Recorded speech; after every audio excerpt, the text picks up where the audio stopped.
La Presidenza della Regione Siciliana fa il punto degli interventi messi in campo per fronteggiare l'emergenza a un mese del ciclone R e dalla frana di Niscemi. È stato immediatamente dichiarato lo stato di emergenza regionale, richiesto e ottenuto quello di emergenza nazionale. Sono stati creati un fondo per le emergenze di 681 milioni di euro tra programmazione, risorse extraregionali, fondi FESR e FSE e risorse regionali, una cabina di regia per il coordinamento delle attività. Queste le misure in parte già adottate. Sono in corso di erogazione alle famiglie sfollate di Niscemi contributi per l'autonoma sistemazione tra i 400 e i 900 euro. Oggi sono stati erogati 252 benefici, in media 800 euro al mese, su circa 444 richieste. Il plafond stanziato ammonta a 2 milioni e mezzo per la prima fase e altrettanti per una seconda. Il sindaco di Niscemi è stato nominato soggetto attuatore sul territorio degli interventi in favore dei residenti del luogo. La Regione inoltre ha reso disponibili 16 alloggi dello IACP di Caltanissetta. La Protezione Civile ha già accreditato al Comune la somma di 1 milione di euro per fare fronte alle spese emergenziali e nel Palazzo di Città è stata attivata una sede distaccata dell'ufficio del commissario per l'emergenza al fine di fornire assistenza ai cittadini anche per la richiesta dei contributi.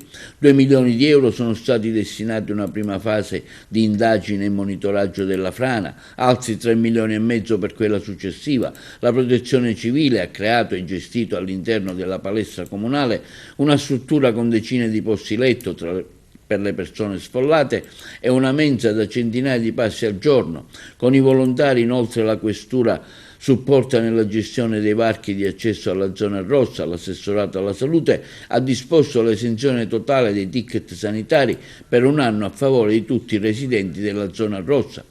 Per sostenere le imprese danneggiate a causa del ciclone L e della frana di Niscemi e fare ripartire le attività, il governo Schifani ha pubblicato già i primi 2 avvisi con fondi di competenza dell'assessorato alle attività produttive e risorse della Protezione Civile gestiti dall'IRFIS, prevista l'assegnazione di contributi a fondo perduto fino a 20.000 euro cumulabili con altri aiuti o finanziamenti. Gli avvisi sono in scadenza il prossimo 28 febbraio. Il plafond iniziale è di 23 milioni di euro provenienti dai fondi regionali. La modulistica idonea alla richiesta dei sostegni inoltre IRFIS ha approvato una moratoria per i mutui dei clienti che hanno subito danni. Le domande dovranno presentarsi entro il 10 marzo. Per facilitare la ripresa dell'attività dei lidi balneari, l'assessorato al territorio e all'ambiente ha disposto la sospensione dei canoni delle concessioni demaniali marittime.